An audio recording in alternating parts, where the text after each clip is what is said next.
Hello, and welcome to the channel, where today we'll be discussing some heroes I like to see in Battlefront 2.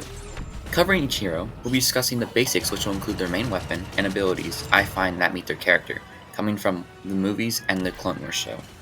For some heroes, I created a few ideas for skins to be matched with them, while other heroes I wouldn't see fit multiple skins. Note that we all know that Battlefront 2 won't receive any new updates as the game was put to an end, but if this were theoretically possible, or if Battlefront 3 became a game, this is what I would like to see. Before the making of this video, I brainstormed these ideas only based on my knowledge, so if any other people have the same ideas, I didn't directly copy from them. So this being said, let's roll right into the video.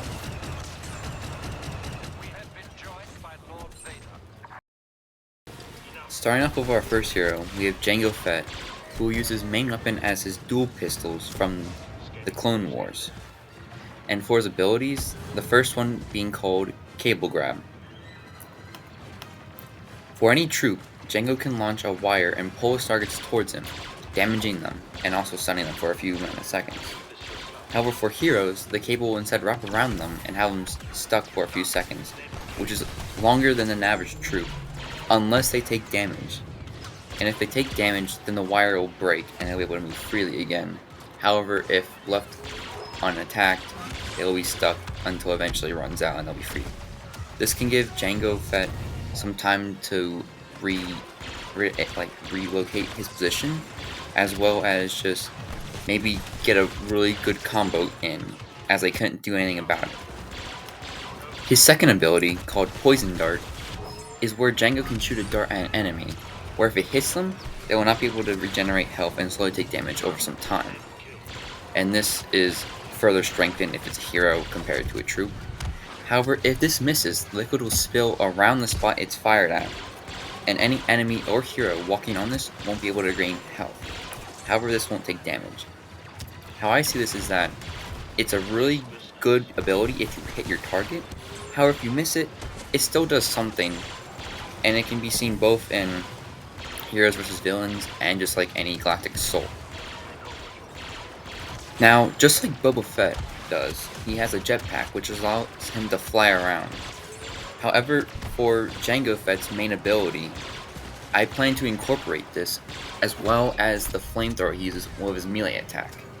So, his main ability is called Flamethrower, and when troops or heroes are in range, Jango can unleash some of his jet fuel into his wrist, causing a burst of heavy dealing fire to nearby enemies. Now, this will create a good contrast of having the ability to fly around and do heavy damage.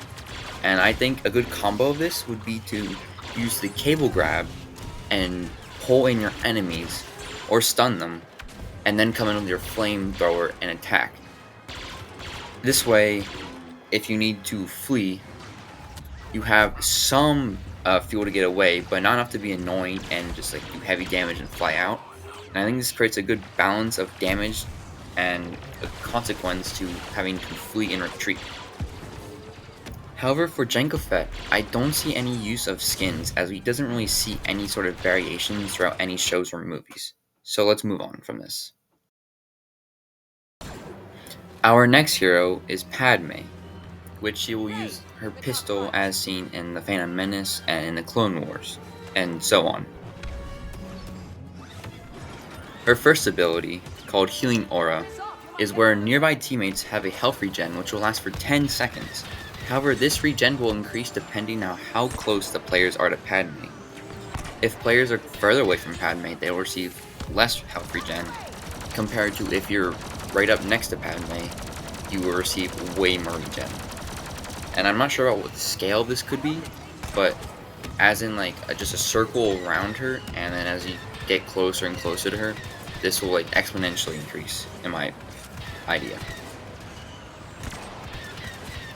Secondly, her ability called Nervous Tension is where Padme begins to change from firing single shots to a burst every time she fires, with a more rapid increase of fire rate. However, the cooldown of her gun is slowed down a lot. Now, this will, such like Leia, where she can switch to a blaster and fire rapidly, it's sort of a rapid fire gun compared to a more pistol-like. and I think this could be used in a more stressful situation, which is why I called it nervous tension. However, Padme's main ability is called Hologram Decoy, and this is where Padme uses one of her many decoys to draw away fire from her and summoning a lookalike of her, confusing her enemies. And over time, these holograms will begin to turn blue and eventually disappear or killed. Now, you can have a player play as a decoy, but it would be some like improved AI like they use in the arcade games. And this could very well just be just another troop which can have a following distance of Padme, but in a very stressful situation, or if Padme is down to her last string, she can activate this ability and she can get back to safety or be able to deceive the enemy and kill them from that if they choose to shoot the clone. Now, this could very well turn into just one enemy being or one troop being a decoy, and you upgrade this ability using a card of some sort, which will increase the amount of decoys by 1 to 2 to 3, depending on how it could fluctuate. Because I'm not entirely sure how much HP each AI should have defending her. It shouldn't be more than a hero, but it should be a little bit more than a troop to give the assumption that the enemy is shooting the real Padme. Now, for skins for Padme, I was thinking in episode 1, where Padme meets Anakin on Tatooine, I think that's a good outfit for her, as well as at the end of the movie in The Phantom Menace, where they meet Darth Maul, when she's in her velvet and gold uniform, I think that's a really good skin. However, in the Clone Wars, I think when they're on Geonosis and she's in her white outfit, I think that's a pretty good skin. And for Revenge of the Sith, I think when they're both on Mustafar, I think her outfit, maybe not being pregnant, but having that skin in the game for her would be a really good variations for Padme.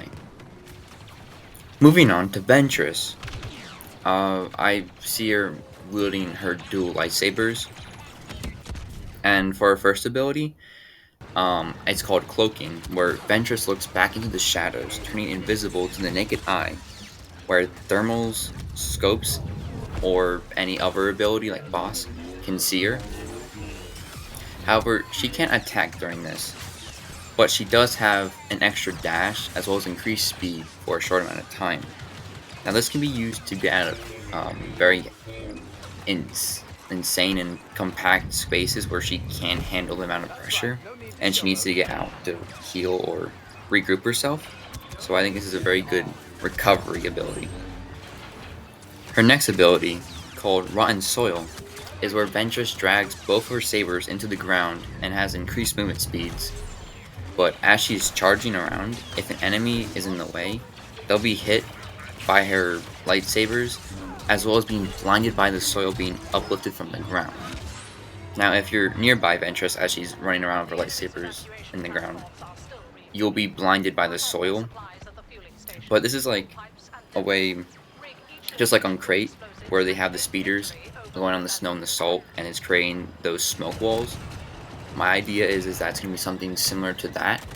However, maybe not on a greater scale, but enough to like you can't see past that smoke for a while. Now, for blinding wise, I was just thinking maybe like the flash grenade, where it's just like hard to see through, but you can still somewhat see. But this is a good way to like distract your enemies and cause a lot of confusion amongst the crowd.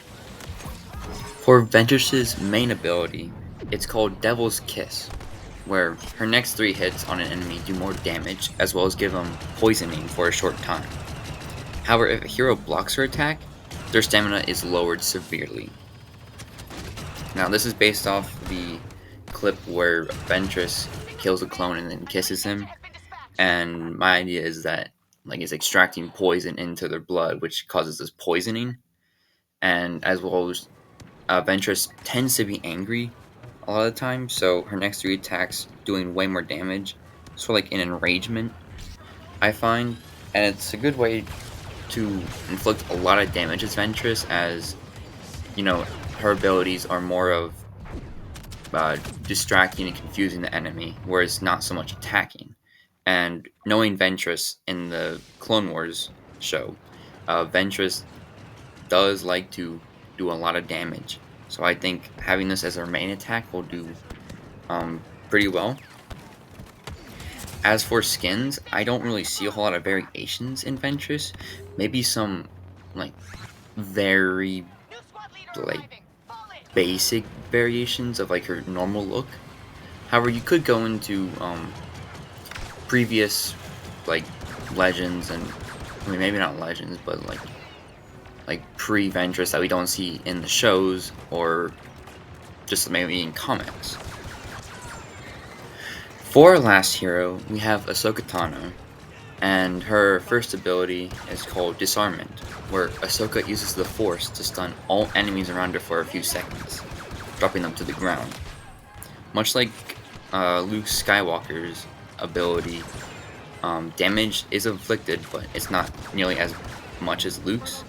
However, majority is taken into the stun effect, where Ahsoka tends to not kill, as we see in the later ends of the Clone Wars.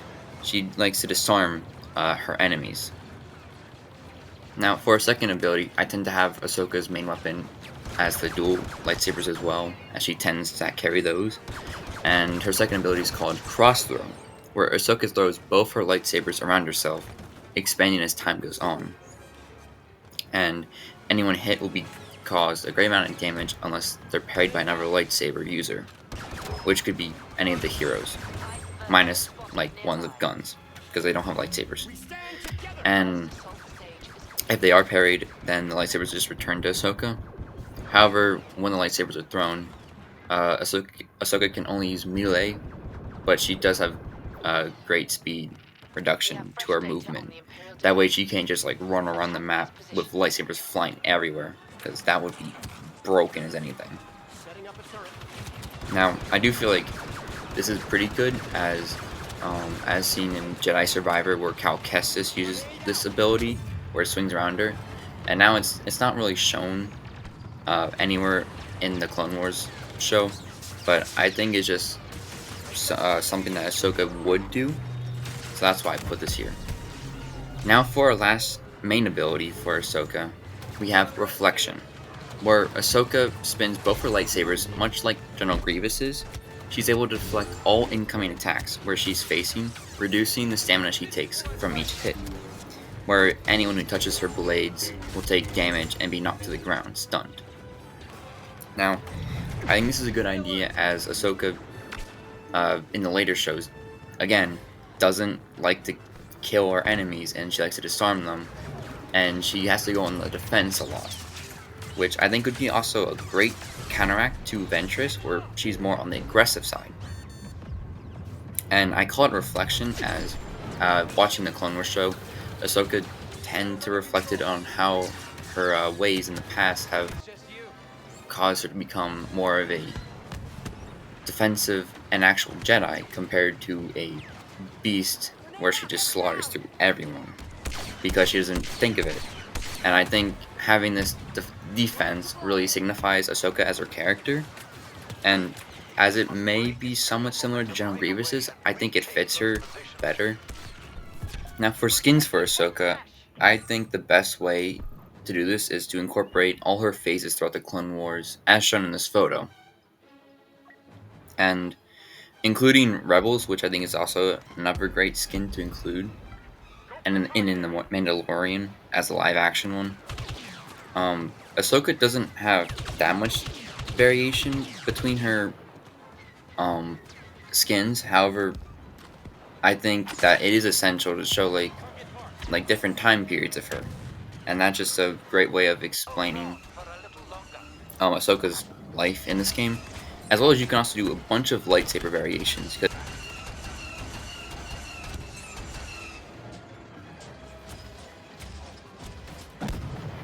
Alright, so this concludes the heroes I think would be a great addition to the game, as I find my ideas not to be too exotic from the trend of the other heroes, but creates and defines itself in the game by not just reusing abilities from others.